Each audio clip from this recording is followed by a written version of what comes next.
Imagine this, a dark street, late at night, and the sound of footsteps breaking the silence. An elderly man is walking home, and suddenly a stop, a command, shouting, and the tension grows with every second. The police officers, without discernment, use force, but here's what they didn't know for sure. This man is their chief's father. What do you think will happen next? What is justice in this world? We welcome each and every one of you. Write in the comments what your name is and where you watch us from. You are our family, our support, and your opinion, every like and comment helps to develop our channel. We appreciate each and every one of you. You help create these stories and make them popular. Thank you for being with us. Enjoy the show. The night was quiet and cool. The moon softly illuminated the deserted street, giving everything a mysterious, almost magical color. An elderly man, James Williams, was walking along a familiar route through the narrow streets of the old neighborhood. He was in his late 70s, and his face was stamped with years of trials and struggles, especially those endured by a black man of his generation. But wise eyes, hidden behind thin-rimmed glasses, were a mixture of weariness and a calmness that hid an understanding of the world that only a few have. James was always dignified, his shoulders a little slouching with age, but his posture and gaze were confident. He wore an old-fashioned but neat coat, slightly worn at the sleeves, and carried a heavy, dark cane, which he leaned on habitually. This cane, covered with fine scratches, was more than a support. It was his faithful companion, a witness to his ways and his memories. 10 years ago, James had lost his wife, with whom he had lived his whole life, and since then he had lived alone, feeling the silence that comes after loss, but never letting the loneliness break his spirit. He walked a little faster today, anticipating tomorrow's meeting with his son, whom he hadn't seen in a while due to his busy schedule. James felt proud of his son, who had accomplished a lot by becoming chief of police. It was a rarity in their community, and he often remembered the diligence with which his son had pursued the goal. The sound of his footsteps was barely audible in the stillness of the night, and there was not a soul around. Nothing seemed to disturb this quiet evening, but there was a slight tension in the air. Suddenly there was a familiar sound behind him, a police siren that had died down nearby. James frowned when he heard a patrol car stop nearby, and turned his head to see who was following him. The headlights cut sharply through the darkness, and a sharp white light splashed onto the empty street. A patrol car parked at the sidewalk shrouded James in the spotlight. He squinted against the brightness and involuntarily slowed his step, feeling the tension overwhelm him. Two policemen stepped out of the car, their silhouettes distinct in the headlights. The first officers, tall, with a cold and impassive gaze, was a white man with close-cropped blonde hair and a sturdy build. His eyes seemed to be searching for a reason to be displeased, and he stood with his back straightened, subtly keeping his hand on his belt next to his holster. This was Officer Thomas Miller, known in the precinct for his stern approach and lack of tolerance for people he deemed out of place on its streets. His face expressed a mixture of displeasure and suspicion, as if he were facing a dangerous criminal rather than an elderly man. The second officers, a little shorter, with dark hair and a wary look, was younger and clearly kept close to Miller, not only out of habit, but probably out of fear. He always tried to follow his partner's lead. The officer's name was Josh Harris, and there was something nervous in his eyes, like a man accustomed to following the lead of his more experienced colleagues. Miller was the first to approach James, scrutinizing him from head to toe. There was an undercurrent of contempt and outright mistrust in his gaze. A black man in this neighborhood, and at this late hour, seemed to him something of a challenge, a justification for the extra attention.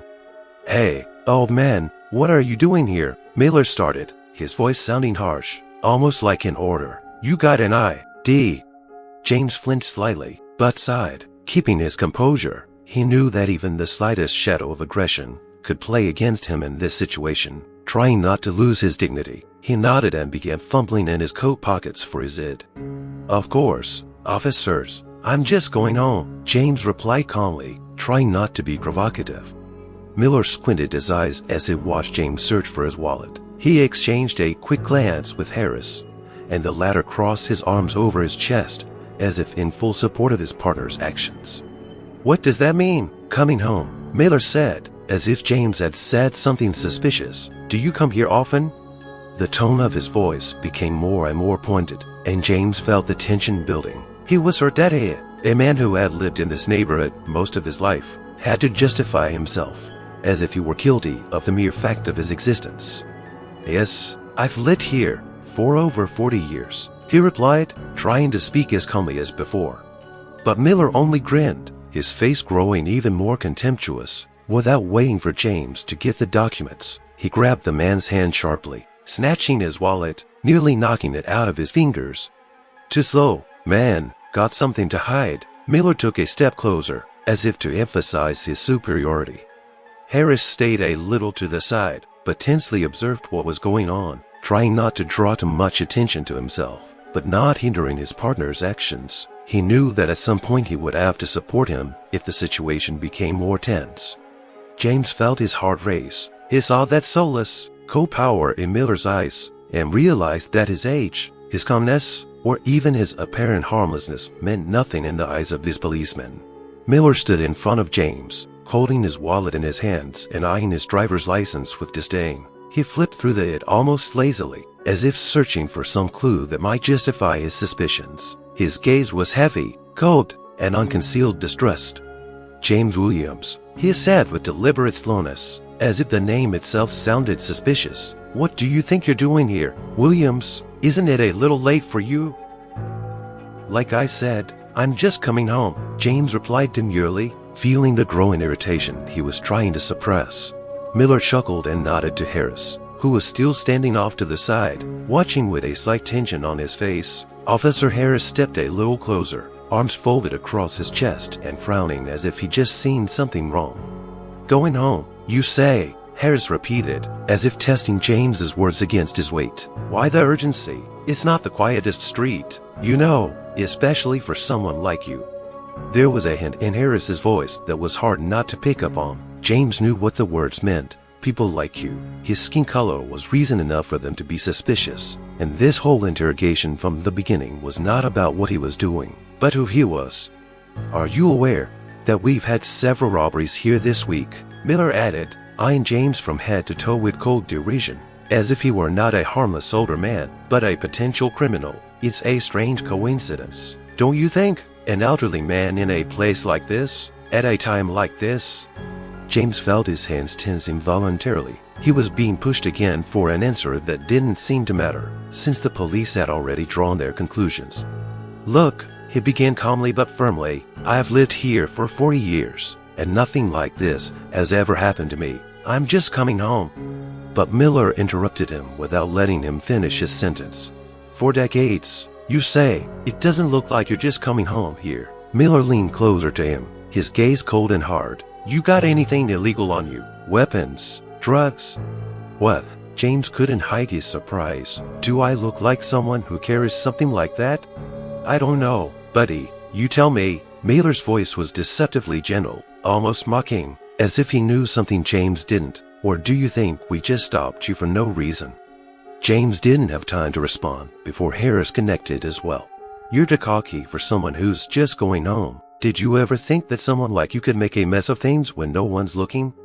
Those words sounded especially poignant. James felt his heart race. These two weren't just asking questions, they were looking for an excuse. Any excuse to push him harder. Their voices were full of rudeness and a clear intent to humiliate him, and he knew that any attempt to justify himself would be immediately seen as weakness or a sign of guilt.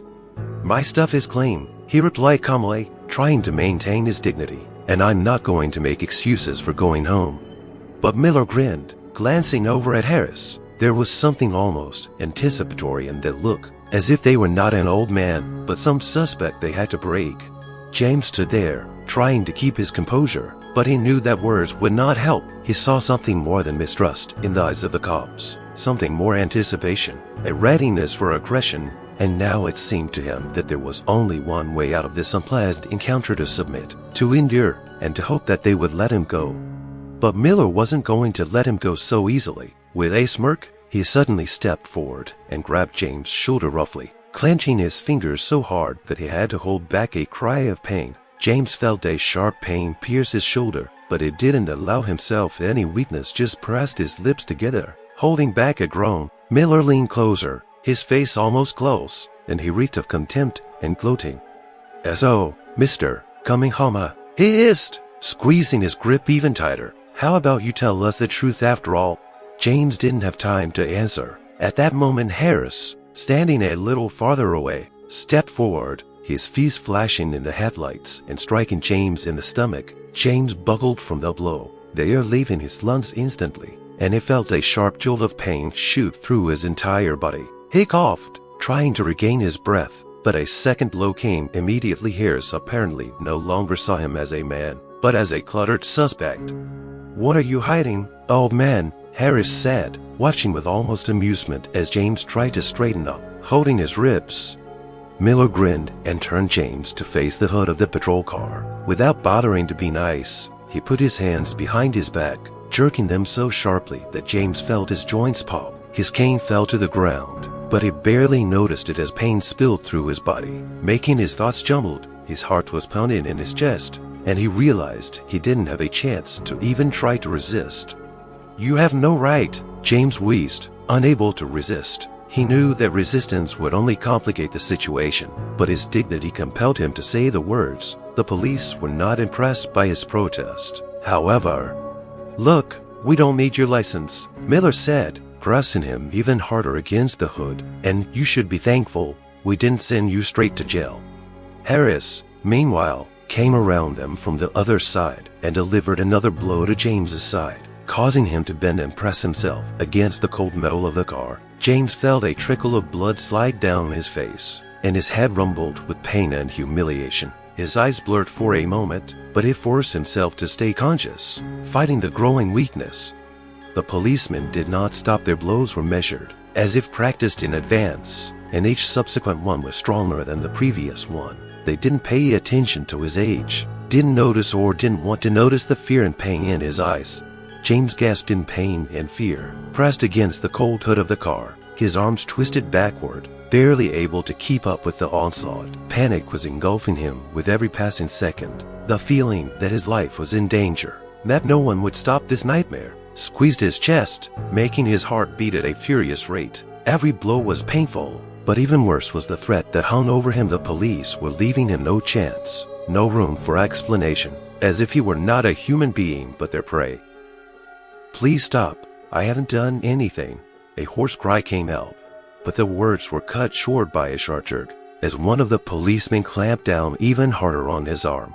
His voice, full of despair, died in the silence of the night, drowned in the rumble of footsteps and shouts of the police, their sharp, short commands blending into an indistinguishable torrent of aggression. James tried once more to explain himself, feeling fear rising up his throat, almost blocking his breath. I'm just going home. The words broke off on an exhale, his voice shaky and broken. My home is right here. His words didn't reach the cops' minds. They didn't care. Miller squeezed his shoulder roughly, making James feel weak, powerless. It seemed that his pain and despair only fueled their brutality. Miller leaned closer, almost at James's ear, and without softening his grip, whispered with cold cruelty, Home? Are you sure this is your home? The words sounded like a sentence, a reminder of his vulnerability. James realized that he couldn't defend himself, couldn't explain what was right. A sharp sense of injustice overwhelmed him, but even more frightening was the realization that he was helpless before this brutal force. Please, he whispered quietly, not feeling that the policeman could hear him. Please, this is a mistake. All he heard in response was a rude, dismissive laugh that reminded him that his words were nothing to them. James stood in a daze, trying to find words that would convince the police, but every effort he made turned into a new dose of humiliation. He felt tears rolling down his cheeks, not from physical pain, but from deep helplessness. His eyes darkened with fear, and his heart pounded as if it were trying to burst out of his chest. I'm just coming home, he said again, trying to put all his sincerity into the words, but his voice shook like a fever. I have papers to prove who I am. I'm innocent.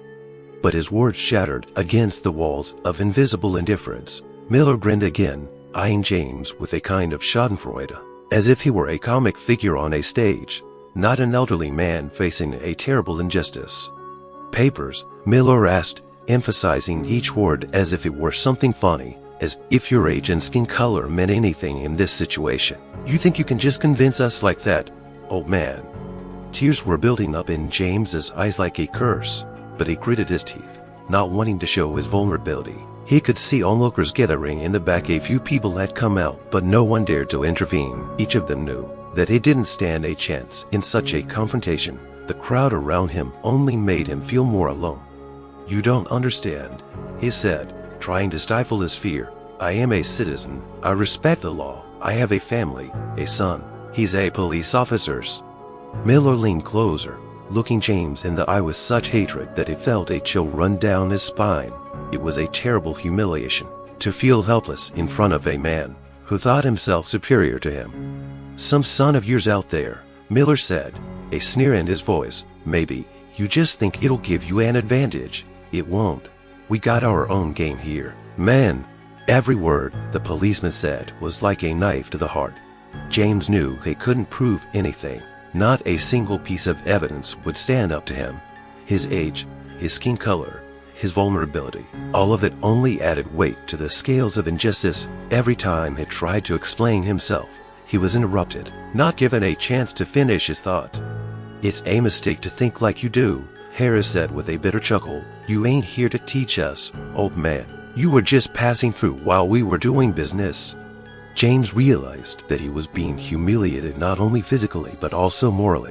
He was not just suffering from pain, but from the fact that his human dignity had been destroyed. His ability to speak, his arguments, all were perceived as weakness. He felt a sense of being held hostage to a situation in which his life had no place. His whole life, his struggle and his dignity had been reduced to nothing, and he was left a mere plaything in the hands of those who were supposed to protect. The situation was escalating, and the tension in the air was becoming unbearable.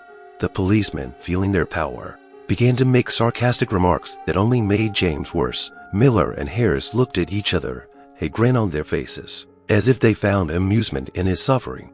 "Listen, old man," Harris began, squaring his shoulders and moving closer, his voice sarcastic. "You seem to be stuck in the last century. Maybe it's time to update your habits. Why not try to look like a human instead of a mummy?"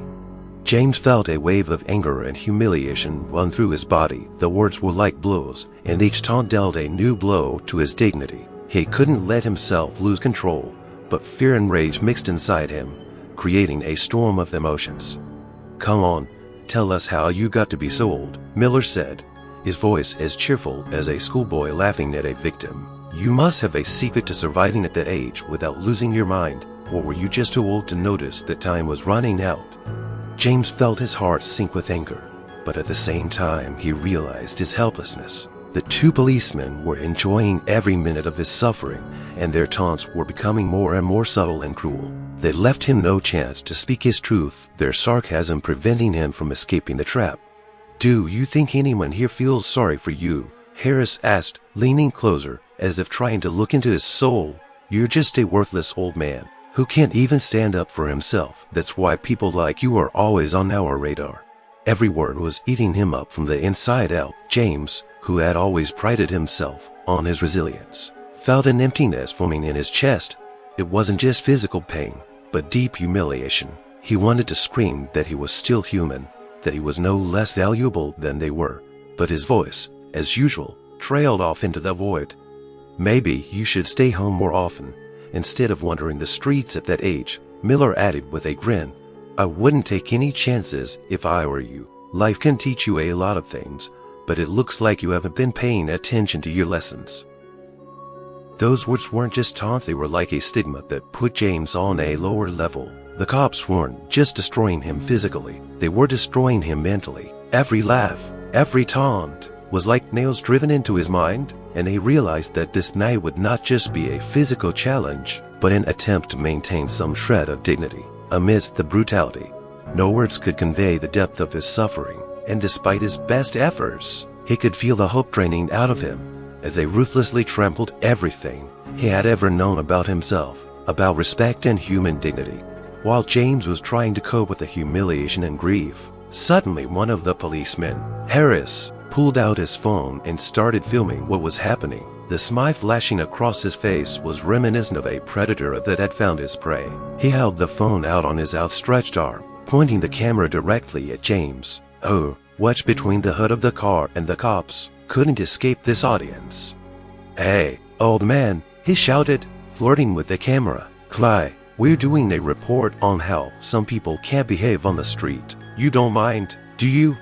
Harris's words were full of mockery, and in that moment, James realized that this wasn't just a detention. This was a game in which he was being targeted for entertainment. The policeman had enjoyed filming his every move, every second of his humiliation, as if it were something interesting and amusing. "Look how he's shaking." Miller picked up on it, nudging James as if he were a game ball. "I'm sure you have something to say to your subscribers. How about it, man? You know what we got going on here. You're on the front lines." The policemen laughed, and their laughter only intensified as soon as they noticed James trying to hold back tears. Each of them looked to the others for approval, enjoying this moment as if James was just a doll to be twirled and lifted without regard for her feelings.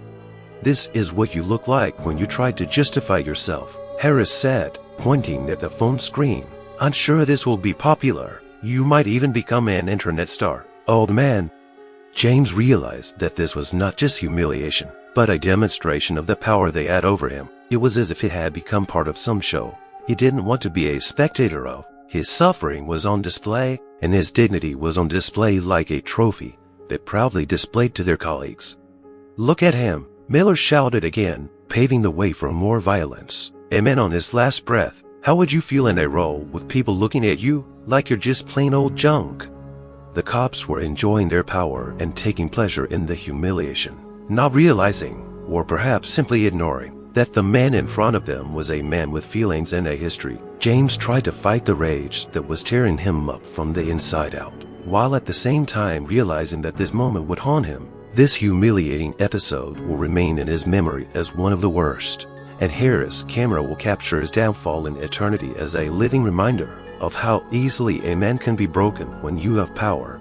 The situation escalated when the police, feeling their full power, began to use racist insults that seemed to burst from the depths of their hatred. They were not just laughing at James. Now they began to humiliate him based on his skin color and age, making him a victim of their not only physical but also moral cruelty. "Look how he looks," Harris said, grinning as James tried to hold back tears. "I always knew old black men were just a pile of bones that couldn't even stand on their own 2 feet. Miller, picking up on his words, added with a sneer, "And they say age is wisdom, but you don't seem to fit that pattern. Old man, I bet you didn't have time to study when you were just looking for something to pick up from the stores." Every word was like a blow. James felt anger rising inside him, mixed with endless shame and humiliation. He realized that the police did not see him as a human being, but as a member of the lower class who could be treated with impunity like garbage. It was a humiliation not only of him as a person, but also of him as a member of a race, and the feeling was unbearable. "You don't think we're listening to you," Harris added, his tone even more dismissive. "You don't have a say here. No one's waiting for you, are they? Do you really think anyone's going to sympathize with you just because you're out on the street?" James tried to object, but the words stuck in his throat. He was scared and depressed, and the policeman, seeing his condition, only became more aggressive. Miller, holding James in his grip, began laughing loudly, calling out to the other policemen to show them a funny sight. "Hey, guys, look," he yelled. "We caught one of your brothers on the street. I bet he was here looking for his portion." Laughter rippled through the air, and James felt his world shrink around him, leaving only this ruthless reality. It wasn't just an attack. It was a display of racial contempt that turned him into a target for cruel taunts. "Why waste time with people like you?" Harris continued, staring into the camera, as if he were showing James off as some sort of curiosity. "Don't you realize we're on a case?" Those words were like a blow to the heart. He felt completely helpless, as if his identity was being erased in front of everyone around him. James couldn't believe that someone could be so cruel, and that this hatred was reflected in their insults. In that moment, he realized that his racial identity was the cause of this mistreatment. Every blow, every humiliation was not just directed at him as a person, but at everything he represented. He was a black, elderly man, and in the eyes of these police officers, that meant that his life didn't matter. The police officers' laughter and taunts only began to fuel their aggression. With every insult and taunt they uttered, they became more and more frenzied, as if James were not just a human being, but a target for their merciless merriment. There was not an ounce of compassion left in their eyes. Instead, the sense of power they had gained by bullying an elderly black man with impunity burned there. "Come on, old man, get up," Miller shouted, shoving James as he tried to raise his head to see who was around him, "or we'll make you get up ourselves." James, trembling with fear and pain, had no time to realize that his situation was even worse. Miller, without waiting for a response, suddenly slapped him sharply on the stomach. The pain pierced James, making him buckle and his breathing cut off. It wasn't just humiliation, it was physical shock, and he felt his world shrink to its limits as he realized they weren't going to stop. "You can't even defend yourself," Harris said with pleasure, watching James suffer. "Make sure your friends see that, because they don't need you." With each new blow, with each thrust, the policemen intensified the violence. Their hands, previously clutching James, now brought only oppression and endless pain. They had become not just policemen, but ruthless torturers who didn't care what happened to their victim. James tried to gather his thoughts, but his mind was descending into chaos. He realized that the physical pain was becoming more and more unbearable. Every blow, every thrust echoed his humiliation and helplessness. His body was forced to submit to their ruthless will. "Do you want me to get out of here?" Miller shouted again, and his voice sounded as if he were delighted with his position. "Get your hands off me, or I'll make you wish you hadn't come out in the first place."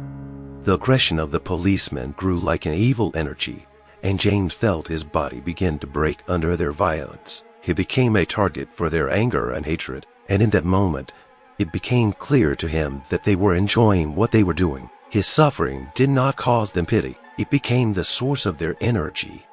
"I see you can't handle it," Harris said, and without waiting for an answer, he added, "You can't be so helpless. Come on, show me what you can do." James realized that none of his attempts to justify himself made sense. There was no room for his truth in this violence. His existence had been reduced to a mere object to satisfy their lust for power. With each blow, he felt himself losing himself, his dignity draining away and fear overwhelming his soul.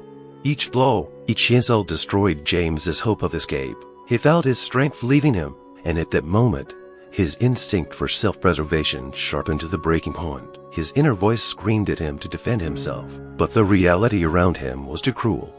James instinctively raised his hands, trying to shield his face from another blow. He knew they wouldn't stop the physical aggression, but in his mind, it was the last tiny act of resistance. However, instead of finding solace in this movement, it only increased the aggressive behavior of the police officers. "Look at him," Miller taunted, nudging James as he tried to press himself against the wall of the car. "You can't get away with this, even if you try to hide." Every time James tried to avoid the blow, his strength was drained. He realized that his body was no longer able to fight back, but his spirit was still fighting. He closed his eyes, trying to focus on something that would give him strength, but instead only a wave of hopelessness swept over him. "You don't really think you can run away from this, do you, old man?" Harris shouted, causing James to open his eyes. Full of fear, the policeman stepped forward, striking James's hands, forcing him to withdraw them again, and at that moment, he felt his hope finally fade away. Each new blow, each collision with their fists and boots made him feel more and more vulnerable. He tried to cross his arms in front of him, but the physical compulsion was too strong. Soon he was on the floor, weakened and defenseless, his body responding weakly to attempts to get up. Every time he looked up, only sneers and contempt stared back at him. "Come on, old man, you're not just going to lie there, are you?" Miller shouted as James finally tried to get to his knees. "Get up, show me what you can do." But every effort he made only provoked a new wave of aggression. The cops weren't going to stop. Their blows became stronger and stronger, and soon James couldn't even get to his knees. The moment his body hit the ground, he felt his dignity leaving. He was knocked down, and it wasn't just a physical defeat, but a symbol that his attempts to defend himself had been a complete failure. His mind was plunged into chaos, and fear gripped his heart. He realized that no amount of effort would help him in this situation, and he had no choice but to accept his own powerlessness. Inside him, feelings of anger, despair, and humiliation struggled, but once he was on the ground, he realized that his life no longer belonged to him. James, exhausted and battered, lay on the cold pavement, trying to collect his thoughts. His body felt like pain, and his thoughts were filled with fear and despair. An abyss was brewing inside him, consuming the last drops of hope. At that moment, he felt his inner world falling apart, and this state of hopelessness became unbearable. He looked up at the policeman, who seemed to be enjoying his suffering. The laughter and cheering sounded around him like a cold wind reaching into his heart. Every comment they made, every tone was like a blow tearing him apart. A feeling of deep humiliation arose inside him and swept over him. "Please," he whispered, trying not to choke with fear and pain. "Please stop." His voice was barely audible, as if he were trying to reach out to something that had once existed between people but was now lost. It wasn't just a plea for mercy. It was an attempt to restore his dignity, a sincere cry from deep within that he didn't think could be heard. But instead of sympathy, instead of stopping, he saw only joy on the faces of the policemen. Miller and Harris looked at him with contempt, and their laughter only increased, as if his suffering had become their private show. "What do you think we should do, old man?" Miller asked with a sneer, taking a step closer. "Maybe you should try, ask again."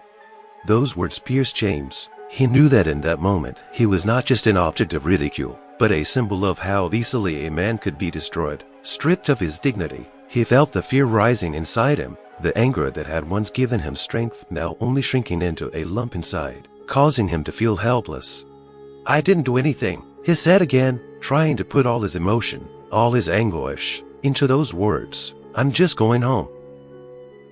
But his words were drowned in the laughter of the policemen, who continued to play out their scenes of cruelty and contempt. Every time he tried to justify himself, his pleas was met with more aggression. They laughed as if his suffering was just an amusing show, and it threw James into an abyss of despair.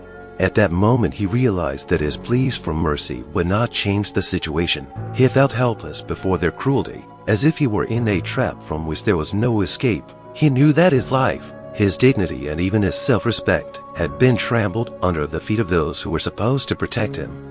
A fire raged inside him, but he no longer knew how to deal with it. Each moment of humiliation turned into a dark cloud, enveloping his consciousness. He realized that the police officers couldn't hear him, didn't understand his suffering, and didn't even want to try to understand. His pleas for mercy, his fear and anger merged together to form a powerful torrent of emotions that became unbearable. James, exhausted and battered, knew that the only thing he had left was his own struggle with this horrible reality. And even when things seemed hopeless, he realized that he was still a human being, capable of feeling, suffering, and fighting, even if his voice was suppressed in this mad world. The laughter of the police gradually died down, giving way to a new wave of aggression that filled the air, as if it were a harbinger of more humiliation. One of the policemen, tired of mere ridicule, suddenly decided it was time to add oil to the fire. It was Harris, the one who seemed to enjoy dominating James. "You know what, old man," he said, leaning toward James, who was still trying to collect his thoughts on the pavement. His face was contorted with an angry expression. "You just committed a crime, and I'm going to take care of it." James looked up and felt his heart beat faster. He felt as if he were in a crazy dream from which he would never awaken. What crime? He hadn't done anything, but he realized that these policemen could have invented any story they wanted. "You tried to resist arrest," Harris continued, his voice growing more sinister. "That's a felony now, and I'm going to put it in the report." Those words were like a bolt of lightning that struck him. James couldn't believe they were going to trump up charges against him. He tried to protest, but the realization that his voice didn't matter came over him again. Instead, he simply whispered, "I didn't do anything." "Oh, trust me, old man," said Miller, who had come closer, with a chuckle. "We've got everything we need. We can even tell that you've been aggressive. So unless you want this to get worse, you better just shut up." James felt his hands begin to tremble with fear. He realized that the police could do anything they wanted to him, and that their desire to humiliate him was only growing stronger. At that moment, he felt lost in this world where the truth didn't matter and everything was decided by force, intimidation, and oppression. Harris, with a grim smirk, continued to recount this incident, adding details to give it plausibility. "You even tried to attack me, old man," he continued, "but luckily, I was able to dodge. Look at him, boys, getting ready to attack." As if on cue, the cop started laughing again. While James felt his world shrinking around him, he realized that this imaginary story had already begun to form in the minds of his abusers, and it could easily turn into reality if someone decided to confirm their lies. "So we'll put it on record that you fought back," Harris assured me, as if it were a normal thing to do. "And whoever hears this story will realize that we were just doing our job. You understand, don't you?" James felt a lump come to his throat, and he couldn't hold back the tears as he realized that his fate was now in the hands of these men. They didn't care who he was or what he represented. They were just looking for a way to justify their actions, and in the process, his life was being devalued. With every word uttered, with every humiliating gesture, he felt everything that had once mattered leave his life. They had made him an enemy when he hadn't even considered the crime. In the eyes of Harris and Miller, he had become just another victim, the object of their violent fantasies and imaginary justice that had nothing to do with reality.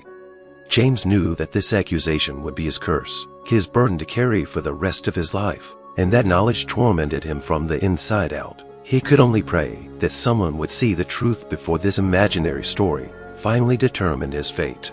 As James continued to be held captive by his fears and humiliation, he suddenly heard the sound of sirens in the distance. Initially he didn't pay attention to it, but soon the sound grew louder and louder, and his heart began to beat in a rhythm that took his breath away. Reinforcements. That was the last thing he wanted to think about at the moment.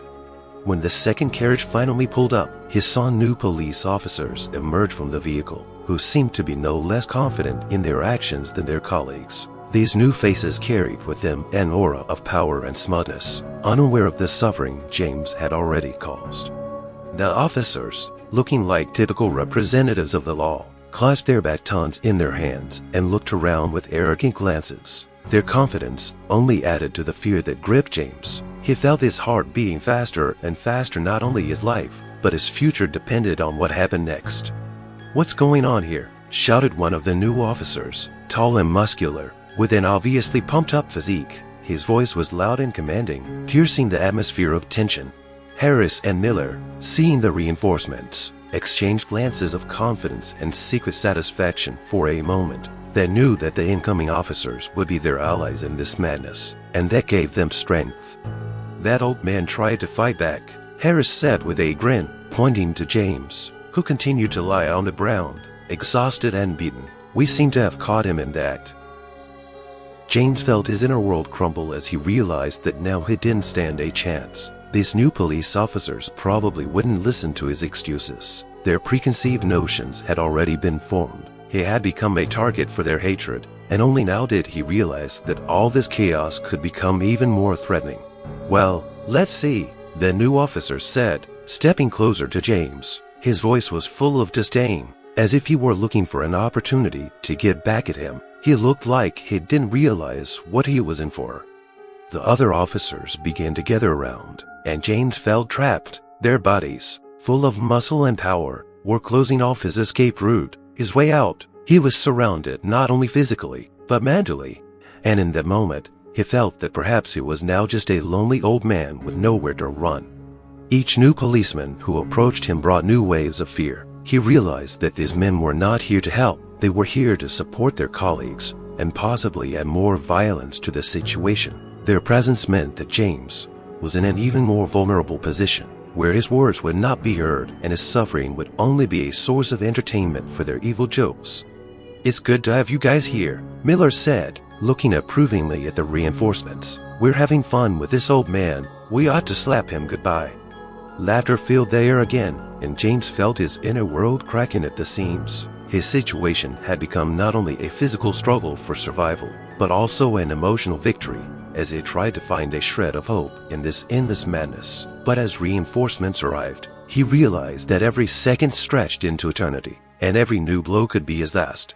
The air was saturated with the smell of fear and humiliation as the police officers, filled with aggression and smugness, began dragging James toward the patrol car. Each step toward the car seemed like an eternity, and he felt his body begin to lose control. Every movement was painful, and weakness clutched his chest like an enveloping premonition of imminent reprisal. "Come on, "Old man, don't say no," Harris said dismissively, grabbing James by the arm and pulling him roughly toward him. His grim smile was filled with schadenfreude as he felt the older man's body shake under his strong fingers. "We need to take you to the station, and believe me, you'll get what you deserve there." James tried to resist, but his strength was failing him, and each attempt to straighten up only made him worse. He knew that his chances of escape were fading like the evening light disappearing over the horizon. The policeman picked him up under his arms as if he were a bag of garbage and began dragging him toward the patrol car, not caring about his condition. As they approached the car, James felt panic overwhelm him. His mind raged with fear. He knew that if he was pushed into that black box, his chances of being heard would be gone forever. He screamed, but his voice was lost again in the laughter and taunts of the policeman. "Don't, please," he tried to speak, but his words merged with the hatred coming from his abusers. "Shut up, Grandpa," Miller said, pushing James toward the car. "You were talking too much when you tried to fight back." And with those words, they threw him sharply into the back seat, as if he were only an object and not a man with hopes and dreams. The pain of hitting the seat pierced him, and he closed his eyes, wishing this moment would fade away like a bad dream. He heard the car door slam shut, locking him in the darkness. The walls of the car felt unbearably cramped, and every breath was burdened with a heavy sense of hopelessness. James felt his heart pounding, like it was trying to burst out of his chest. From inside the car, he could see the police officers snickering and exchanging phrases. Oblivious to his distress, this only added to his sense of total isolation. He was no longer a human being, he was a target for their humiliation and rudeness, and it seemed to him that this nightmare would never end. "Now, old man, get ready," said one of the policemen, rubbing his hands together. "This is just the beginning." The words echoed in his mind, filling him with fear and despair. James realized that everything he had ever known about safety and justice had crumbled to dust, and now he was trapped as a defenseless man with nowhere to turn for help. He was alone with a system that seemed designed to crush him. In that moment, James truly realized how easily one can lose one's humanity, and how quickly you can become a victim if no one is willing to listen and protect you. Locked in the dark back of the patrol car, James felt hopelessness envelop him like a cold fog. His body was still shaking from the pain and humiliation he had endured, but even more horrible was the intolerable heaviness he felt inside him. He knew he had no way out, and his pleas for help would be lost forever in this abyss of indifference. "Please help me," he exclaimed in desperation, trying to make himself sound more confident than he really felt. "I didn't do anything. I was just coming home." Instead of hearing him, the policemen continued to laugh and talk about their business, without paying any attention to him. This moment was a painful reminder that he was not a human being, but merely an object of entertainment. "Calm down, old man," Harris shouted from the front seat, his voice full of contempt. "Your screaming is just a background to our fun. You didn't think anyone here would listen to you complain, did you?" James couldn't believe his ears. He heard one of the new police officers from the crew that had just joined chuckle, adding his sarcastic comments. "It's just a pathetic attempt at sympathy. Please, old man, don't waste your energy on idle chatter." With each new disparaging word, James became more and more desperate. He realized that his cries didn't matter, that he was just a target for their ridicule. Once there had been hope and peace in his life, but now it was replaced by an indifference that pierced his every cell. "I really need help," he tried again, now with a quieter and more tired voice. "Please, just hear me out. I'm not a criminal." This time, when he uttered his words, there was only a hoarse laugh in response. The policemen looked at each other, as if his suffering were an amusing spectacle to them. "If you don't act like a scumbag, maybe we'll think about your complaints," Miller said with a hoarse laugh that cut his hearing like a sharp blade. James felt the last spark of hope fading in his soul. He knew that this disregard was not mere ignoring, but a deep contempt for his humanity. The cops weren't going to hear him. They didn't want to know anything about his innocence. They just wanted to enjoy his humiliation, and it seemed that the more he suffered, the more they delighted in their power. With every minute of waiting, James felt his inner world crumbling, and his voice was no longer heard. He didn't know how long this madness would last, but in that moment, he realized that his life had become just a game for these policemen, and his pleas would never be heard. The patrol car roared like a wild animal as the cops, enjoying their power, pushed it to its maximum speed. James, crammed into the backseat, felt his body shake with every bump in the road. Every sharp turn, every pothole in the asphalt caused him new pain, making him groan with fear and physical discomfort. His old, tired joints reminded him of their limitations, and now every jolt seemed unbearable. He pressed himself against the cold metal of the door as if it would protect him from the pain. Fear and tension filled his chest as if heavy chains were slung around his shoulders. Every movement of the car sent new waves of fear through him, and he felt himself losing control of his body. "We need to speed up a little bit," shouted one of the officers from the front seat, and this only made the situation worse. James felt his soul fading under the pressure of humiliation and fear. Every pothole in the road was a new torture, and he gritted his teeth to keep his anguish at bay. But as the road became more and more uneven, it was harder and harder to do so. "Calm down, Grandpa," one of the policemen said with a smirk. "We're not killing you, we're just taking you to the station." Those words sounded like mockery. James knew they couldn't and wouldn't understand his suffering. Their indifference only added fuel to the fire of his despair. He felt like a toy in their hands, not just a victim, and it was devastating. As the patrol car spat through the streets, lights and shadows flashed past, as if the world around him had become alien and hostile. He frowned, knowing that with each jolt, each turn, he was losing touch with reality more and more. His thoughts slid between the memories of the past, when he could walk carefree through the city, and the grim reality of the present, when his life depended on the scowling faces of the police. James tried to speak again, his voice low and shaky. "Please don't be like this. I'm not a criminal." His words went unanswered. The policeman only laughed, and that laughter made his heart clench with bitterness. Each new bump in the road brought him new waves of pain, and they seemed to do it on purpose to remind him of his helplessness and humiliation. He could feel his body draining and his thoughts turning into vague scraps. He didn't know where they were taking him, but the only thing left was to resign himself to this cruel transportation.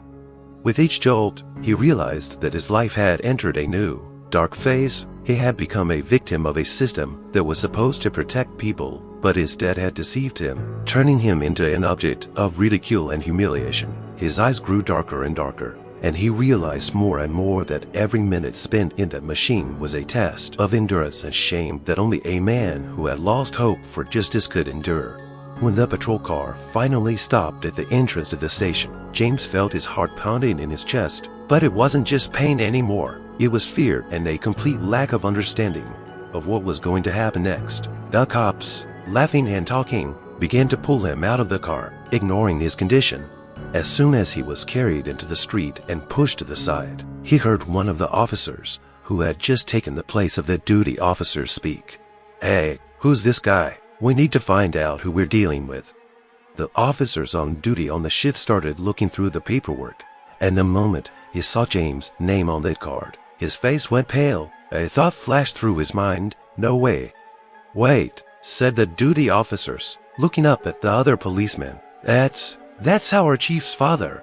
His voice seemed to catch in the air, interrupting the conversation of the policemen, who had been chuckling and laughing, enjoying the moment. Suddenly, tension hung in the air, as if thunder had rumbled. The officers on duty realized that their victim was not just some random citizen, but someone with connections, and that changed the situation completely. "What?" Miller asked, pointing at James, still trying to figure out how this could have happened. "You're kidding, right? That old man is nothing." But the officers on duty had already turned his gaze to James, and his usual ferocity was gone, replaced by concern. He realized quickly that their actions could now have serious consequences. At that moment, he couldn't help but feel fear creeping up his spine. "We need to report what's going on. It could turn into a real scandal," the duty officer said, making a decision that would affect not only James, but the entire department. Like the flick of a switch, the atmosphere in the room changed. The police officers, who had previously enjoyed humiliating the elderly black man, now looked at each other apprehensively. The officers on duty began dialing a number quickly, his face expressing tension and unwillingness to accept the consequences of his actions. "I can't believe we've made such a grave mistake," he said, still on the phone. "We need to fix this before he can say anything." James, still under the influence of the previous humiliation, didn't know what exactly was going on. He could feel his life changing again, but for now everything was unclear. At that moment, as the police looked on, James knew one thing. He had become a pawn in their cruel game, and now it was up to him how it would end. The duty officers, clutching the phone, felt anxiety overwhelm him. His palms were sweating and his heart was pounding in his chest as he dialed the police chief's number. Knowing this could be a defining moment, the call went into long beeps, and it prayed the chief was on the line. When the voice on the other end finally sounded, the duty officers quickly introduced himself. "This is Chris, the shift supervisor. We've got a serious situation. We have a man in custody, and it turns out to be your son's father, Warden." There was a tense pause on the other end of the line. Then the voice of the supervisor, Kevin, came through, full of bewilderment and confusion. "What? Are you sure? How could this happen?" Chris could feel the panic gripping his own body. He began to outline the situation, trying to reassure his superior, but his voice shook with excitement. "We didn't know who he was. It all happened too fast. He was on the street. We just didn't think." The anger and anxiety in Kevin's voice grew as he realized that his power and authority could be threatened. Images of the consequences flashed through his mind, and it became clear to him that he would have to deal with this case. "I will come at once," he said firmly. "Take him out and let him speak to me in peace." Chris hung up the phone, realizing that at that moment, the whole station was plunged into an atmosphere of fear. The cops, who had just been discussing their exploits with glee, now looked embarrassed and frightened, as if they had been caught doing something indecent. "Did you hear that?" said one of the officers, looking at the others. "This is going to be a big problem for us." Miller, who still couldn't believe they'd gotten it so grossly wrong, frowned. His smugness was quickly dissipating, and a shadow of fear played across his face. "How could we have overlooked it like that?" he grumbled as he looked at the others. "If he tells, we'll all be fired." Chris, realizing the seriousness of the situation, began to gather his thoughts. Each of the policemen knew that this could become a big scandal, and now they had to answer for their actions. Inside, their confusion was growing, and everyone realized that there would be a heavy price to pay for this inaction and brutality. The chief of police was about to arrive at the station, and the atmosphere was filled with tension. The police officers looked around, realizing that they were now on the edge of a precipice, and their actions would be judged in the light of the scandal. James, while waiting, didn't know what exactly was happening, but he could feel something grand looming over him with every passing minute. He was trapped, and his life depended on what happened next. When duty officers Chris hung up the phone after talking to the chief of police, and oppressive tension hung in the air, the police officers began to realize the magnitude of their mistake, and the atmosphere in the station was filled with panic. "It's not just any old man, it's the boss's father. We're in big shit." At that moment, everyone realized that they had made a catastrophic mistake. The police officers exchanged worried glances, trying to understand how this could have happened. Their lives and careers were now in danger.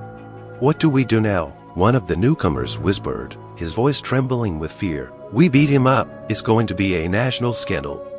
The officers began thrashing around like caged animals, glaring at each other in search of the culprit. Under pressure, each tried to determine which of them had made the mistake, but no one could take responsibility. Chris, trying to get the situation under control, shouted, "Stop panicking. We need to sort this out before he tells his boss." But panic had already gripped them like a black shadow. The policemen began to discuss the possible consequences, whispering about how they could get away with it. "Why don't we say he fought back?" one of them suggested, trying to find a way out of the situation. "No, that would only make matters worse," another objected, his eyes widening with fear. "We can't cover this kind of thing." Each of them realized that their careers were on the verge of collapse, and fear of their superiors put additional pressure on them. Some even began to think about leaving the police to avoid punishment. When the doors to the station opened and Kevin, the victim's son, walked into the hallway, the atmosphere was filled with coldness. His face was angry and determined, and his footsteps sounded stern. The police officers instinctively bowed their heads, sensing that they were now part of a horror story that was just beginning. "What's going on here?" Kevin said, his voice echoing in the silence. "I just found out that you beat up my father." The policeman, still in a state of shock, frowsy, not knowing how to react. Miller, trying to justify himself, said, To her, it all happened so fast. We didn't know it was your father." But Kevin, unwilling to listen to their excuses, only clenched his fists, his face contorted with anger. "You have no right to treat anyone like that, especially not my father."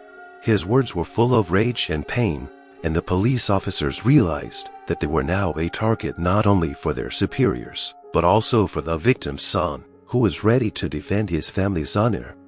At that moment, fear, shame, and panic filled the station. The police officers realized that their actions had led to terrible consequences, and they were victims of their irresponsibility. Kevin, the son of the injured James, crossed the parking lot quickly, a storm of emotions raging in his heart. He knew he had to keep his cool, but anger and betrayal consumed him. As chief of police, he had always sought to protect and serve his community, but now his own subordinates had betrayed his trust and lowered the dignity of his family. When he entered the station, his eyes were full of anger and contempt for his subordinates. There was an odor of fear in the air, and Kevin could see how the cops, who had just been enjoying their sense of power, now seemed to wilt under his gaze. He couldn't help but notice how they avoided his gaze, like students caught in the act. "Where is he?" Kevin thundered, his voice as low and menacing as a thunderclap. He wasn't going to hide his anger, and he was ready to demand answers. The policemen looked at each other, and they all seemed to realize at once that no subterfuge could save them. Miller, the oldest of them, tried to raise his head and make an excuse, but the words stuck in his throat. Kevin walked toward them, his footsteps sounding resolute, as if he were on his way to meet an inevitable fate. He couldn't believe that the people he trusted were capable of such cruelty to his father. His heart ached, and his anger only made it worse. "I want to see my father," he shouted, breaking their silence. "Now." His every word cut the air like a sharp knife. The policemen, not knowing how to react, looked at each other, and one of them, in a trembling voice, said, "He's in the duty officer's office." "Sir, we didn't mean for this to happen." But Kevin did not want to hear their excuses. His thoughts revolved around the unbearable thought of his father, an innocent man, being victimized by their cruelty. At that moment, he was determined to protect his father at all costs. "Your incompetence led to this," he said, pointing at the group of officers. "And now you will all answer for it." Anger boiled in his eyes, and the policemen felt the atmosphere thickening around them. They realized that this time their actions would not go unpunished. Kevin was determined to deal with this matter, and his subordinates knew that the consequences would be serious. As he headed for the duty officer's office, his footsteps sounded resolute, like a sentence. He couldn't forget that at this moment, not only his family was at stake, but the entire system he represented. He needed to do everything he could to make sure this didn't happen again, and his anger was the catalyst for change. When Kevin entered the duty officer's office, his heart was pounding in his chest. He couldn't contain the excitement that came over him in waves. His emotions raged inside him, from anger to bitterness, from shame to pain. He saw his father in the corner of the room, beaten and humiliated, and the sight tore at his soul. Gathering his thoughts, Kevin turned to the policemen, who stood in front of him with their heads down. Their faces were full of fear and embarrassment, but Kevin wasn't going to feel sorry for them. He stepped forward, his voice low and threatening. "How could you do that?" he said, and his words cut through the air like a knife blade. "That's my father. You beat him without thinking of the consequences." The policemen standing in front of him seemed to be frowning in immobility. They realized that this situation was not just a mistaken incident, it was a lawless act committed by those who were supposed to protect. "Not ma'am." "Sir, we didn't know who Miller began," but Kevin interrupted him. "That's no excuse," he shouted. "You used your power and showed no respect for human life. How could you so easily forget that behind every detention there is a person, not just a number in a database?"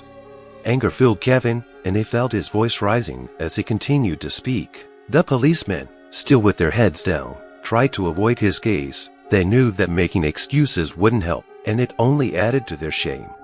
"You serve the law, not your preconceived notions and stereotypes," Kevin said, looking around at all the officers in front of him. I expected more from you. You are supposed to protect people, not oppress them." Kevin clenched his fists, trying to hold himself together, but adrenaline and anger were tearing him from the inside out. He knew he couldn't let this go without consequences. "I will conduct an internal investigation. Everyone involved in this incident will be held accountable for their actions. I will not tolerate such behavior in my ranks," he said, his voice strong. His words hung in there, and the police knew it was not just a threat, but a promise. Kevin was ready to act, and his anger became a driving force for change. In that moment, he was not only defending his family's honor, but he was also raising the issue of how the system should be overhauled, so that incidents like this never happen again. With that thought, he turned toward the door, and as he left the office, he knew that this was only the beginning of his fight. His father deserved justice, and he wouldn't stop until he got it. As soon as Kevin left the duty officer's office, the room was silent. The policemen stood with their heads down, not daring to look at each other. Fear and shame filled their hearts, and each of them knew they were on the verge of serious consequences. However, realizing that their careers and reputations were now in jeopardy, several officers, especially Miller, decided to try to justify themselves. He stepped forward, trying to keep his composure. "Sir, we didn't mean for this to happen," he began, but his voice shook with fear. "It all happened very quickly. We were just doing our duties." Kevin interrupted him abruptly. "Do you really think that's an excuse? You beat up an innocent man in front of witnesses, and yet you thought it was okay." Despite his anger, Miller continued, "We got a call about suspicious activity in the area. We were just doing our job. It was a miscommunication." There was panic in his voice, and the other officers looked at each other, sensing the situation was heating up. Kevin wasn't going to listen to their excuses. He knew this wasn't just a misunderstanding, it was a systemic problem rooted in bias and racism. "Misunderstanding," he replied sharply. "It's not a misunderstanding. It's your prejudice and your inability to treat people with respect. You used physical force without the slightest reason." The other police officers, realizing that Kevin had no intention of accepting their explanations, began to glance around nervously. One of them, Ska, who had only been on the force for a few months, finally spoke up. "We didn't mean to hurt him. It's just the way things were." Kevin met his gaze, fear in his eyes. "You do realize that's not just words, right? This is a terrible mistake that could ruin lives. If it were anyone else, you wouldn't think so easily," he said, his voice sounding cold and determined. Kevin could feel his anger building. He couldn't believe that these men, dressed in uniforms that should protect, were instead humiliating and maiming. He realized that each of their attempts to justify themselves only made the situation worse. "I don't want to hear any more of your excuses," he said, his fists clenched in irritation. "You will be held accountable for your actions. I will launch an internal investigation, and I promise you that you will not escape the consequences." Kevin knew that his words would be the beginning of a process that would not only reveal the truth of what had happened, but would force a change in the way service and law enforcement should be approached. The cops realized that now they had not only lost the trust of their chief, but they had broken ties with the community they were supposed to serve. Although they tried to make excuses, Kevin knew that those excuses would not hide the truth of what they had done.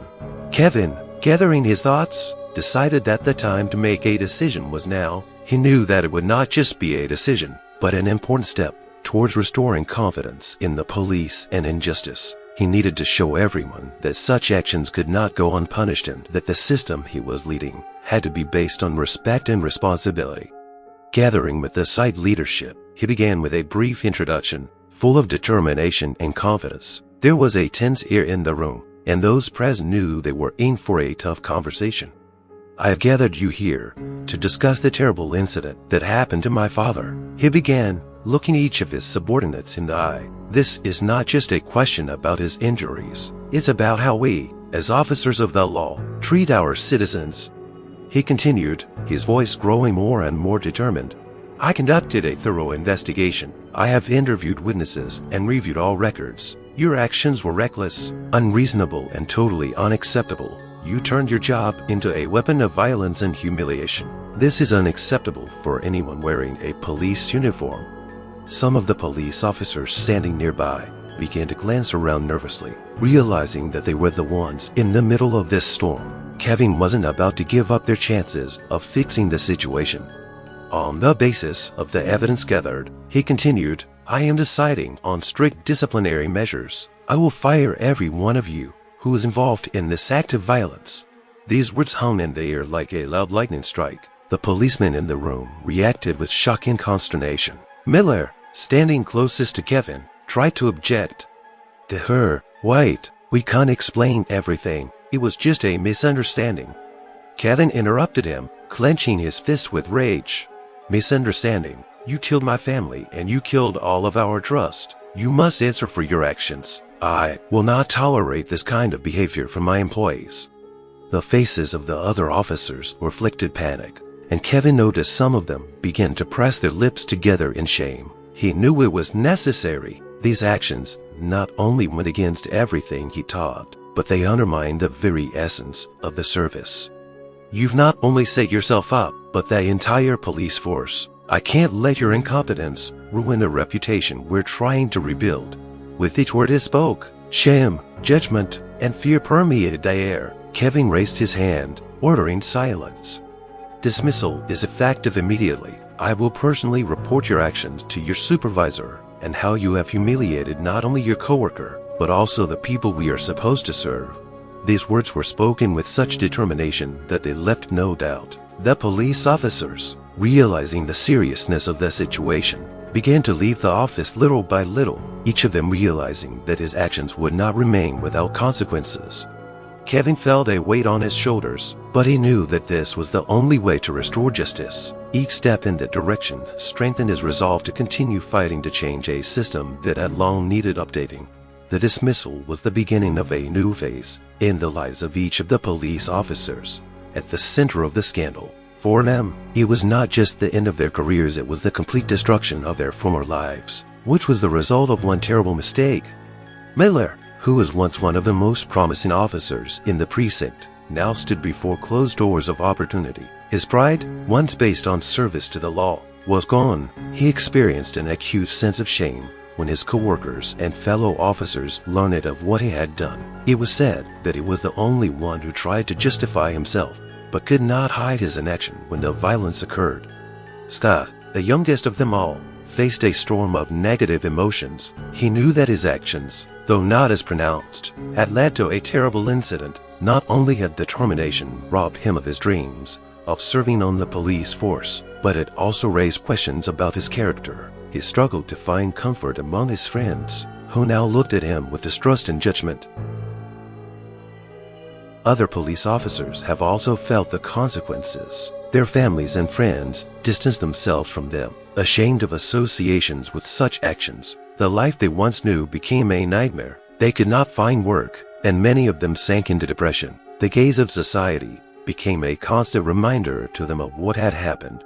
The incident involving Kevin and his father became a high-profile example of how misguided behavior can ruin the lives of many people. The story went viral on the local news and soon sparked a public outcry. Citizens, shocked by the actions of the police, began to demand reform. Protests erupted throughout the city, and pressure on the police increased. People demanded better training for officers, more accountability and transparency in law enforcement. Kevin, in turn, used this time to change the system from within. He worked to create a training program for police officers based on respect, understanding, and engagement with the community. He realized that disciplinary action alone was not enough. There needed to be underlying changes that would help prevent similar incidents in the future. Several months passed, but the traces of the incident remained fresh in everyone's mind. Police officers, once proud of their work, were now a symbol of indifference and violence. Their names were in the headlines, and every time they were mentioned, memories of those terrible events came to mind. Kevin felt bitter about what had happened on one hand, but on the other hand, he realized that it had been a catalyst for change. He knew there was a long road ahead, but he was determined to do everything he could to prevent similar tragedies in the future. Thus, the story of an elderly man's abuse not only changed his life, but also impacted many lives around him. It was a sad but necessary chapter that led to the realization of the importance of human dignity and respect in society, and ultimately made the world a little better. Thank you for being with us through this difficult story. We are very interested to know what you think about the events described in the video. Have you ever experienced racism or witnessed similar situations in your life? Share your thoughts in the comments. You are incredibly important to us, and we appreciate each and every one of you. If you enjoyed this video, don't forget to give us a like and subscribe to our channel so you don't miss new stories. We wish you a good day.